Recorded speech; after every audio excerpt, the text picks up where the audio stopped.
My name is Dana. I'm an overnight DJ on a jazz radio station. This is a new way for me to spend the night. Not too long ago, I was on the streets in the Mission District. I'm a recovering addict. I started using when I was very young, but this was the bottom.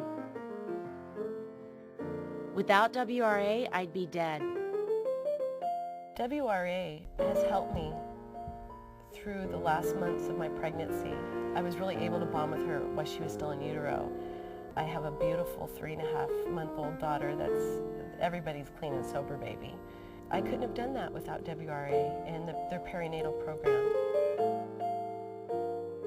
It was a part of feeling like I was in a black hole and didn't know how to come out. To be brutally honest, I felt like I had sold my soul.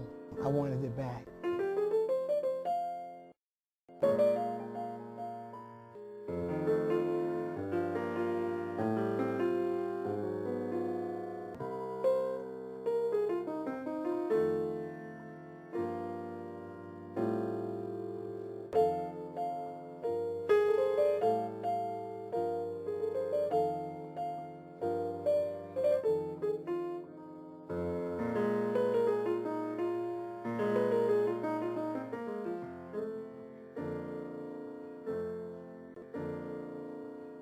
Chemical dependency is first and foremost a disease, and that's how people in the treatment field think of it. Prior to coming to WRA, from living on Skid Row, constantly doing drugs and alcohol, and being on a binge for 3 or 4 days at a time, where I would wake up in the morning and not even know who I was when I looked in the mirror. I really didn't want to get off of it, but I figured I needed to because the judge said he was going to put me in prison. I didn't want to go to prison. Before I came into WRA, I was just lost. I mean, I really wanted to die and I was trying to kill myself, but there was this tiny part of me that was like, okay, let's just try it another way. Like some tiny part of me decided to live. If there was no WRA, I'm not sure if I'd even be lucky enough to be dead. I don't know why I'm sitting here saying what I have to say, because I should be dead, really. Dead because the lifestyle that I lived. It was rough. In those last days, I had no hope, and I didn't even think about what tomorrow was going to bring, because I don't think I really cared anymore. I never saw beyond the next bag. I never saw beyond the next bottle. It was rough. Stopped caring about myself, stopped caring about my family members, and I really didn't care about my children, and they needed a mom, you know.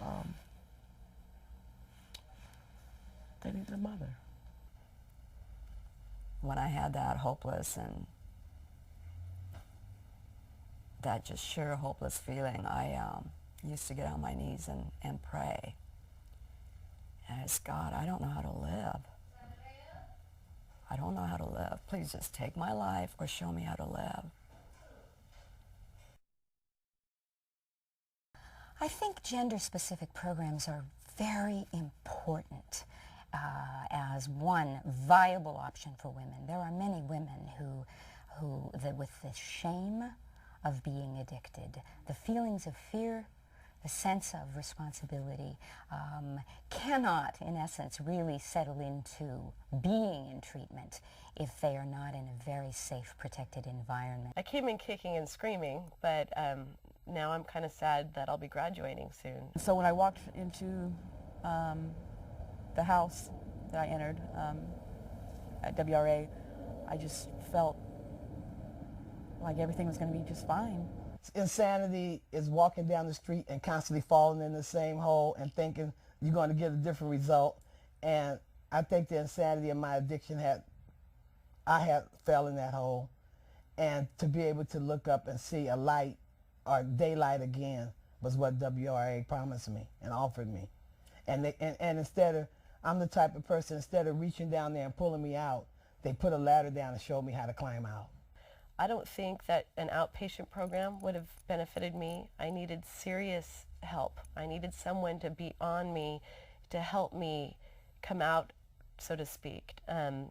I probably would have ended up having a baby that was addicted to drugs.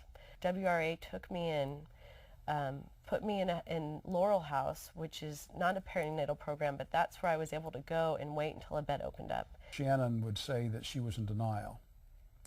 But the fact is, she was in denial and she was the addict, but we were all in denial. We're in denial because we didn't know what to do. We're in denial because it's almost unbelievable that things could get to the extent that they got. The family is going to have every bit as much need for help as the addicted person. WRA worked, in my judgment, because it confronted the whole family, even though only one person was going there. And its structure allows the people to participate in a way that is both safe in their homes, in the houses, but yet is also part of the community. Well, the thing about WRA is it's a complete package. Like, you have primary care when you first get here, and you know, you're in a small group in a house and you go to counseling every day. And then after that, they allowed me to start going to school at the end of my stay in primary. So I was kind of transitioning out. And then after I started going to school, I moved into WRA's transitional housing, which gave me just enough structure to keep me on the path that I was on, and just enough leeway to allow me to kind of blossom and move out into the world and move out into society and everything. And on top of that, there's a vocational program at WRA. I got housing. I don't know how I would be, you know, paying for an apartment.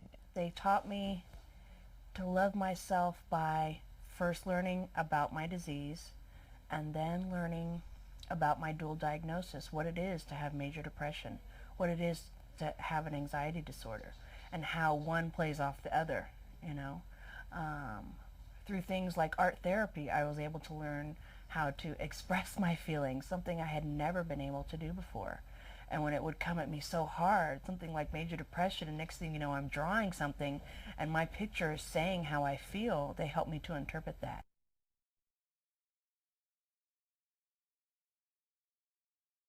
Ideally, I think that there would be a community support network, including treatment centers, absolutely, but a network that extends for 3 years to 5 years, that women have this sense of being able to attach to the institution, to a treatment center, for example, and then that sense of support continues for them, just like an alma mater. I have a lot of friends, really good friends, that they're all the ladies I went through the program with or met through the program. And the key, as I've seen it, for recovery in all the women that I've seen, is that they stay connected. It is a disease. It is a disease just like cancer, just like leukemia, and we either learn how to live with it and treat it because it's part of our makeup. It's what we are. It's not something we can just take medication for and it goes away. It's something we have to deal with on a day-to-day basis for the rest of our lives. I could break the chain and not pass it on to my children. What I saw in WRA was a loving, committed process that made a difference in my daughter's life. Well, my life is completely changed. I've heard a lot of people say that they've gotten their life back. Well, I've never had a life in the first place, so this is like being born. I had my mom again, and this is the first time that I've ever had a mom. Just turned my life around because I was tired of living the way I was living, and I didn't want my kids to have to grow up in that same insanity that I did. Women may be able to feel okay about being in treatment, but then they have to leave. And what kinds of supports are available for them ongoing? I'm scared. This is the first time I'll be actually out on my own and having to deal with life. life's still going to show up. I actually work here at Women's Recovery Association now part-time as a house manager. I work with the adolescent program, and I work at the big house, as I like to call them, where the adult women clients are. I get to show up and I get to be of service. The best part of it is knowing that it's always here. No matter how much sobriety time I have, or no matter where I go in this world or where I move to know that it's here, and to know that I can always come back here and be welcome here no matter who is here. So recovery for me means having my life back, knowing that every day I get up, you know, I have a job to go to. I have an obligation to be a good wife. I have an obligation to be an aunt, a cousin, a good daughter-in-law, a useful human being. I didn't have that before.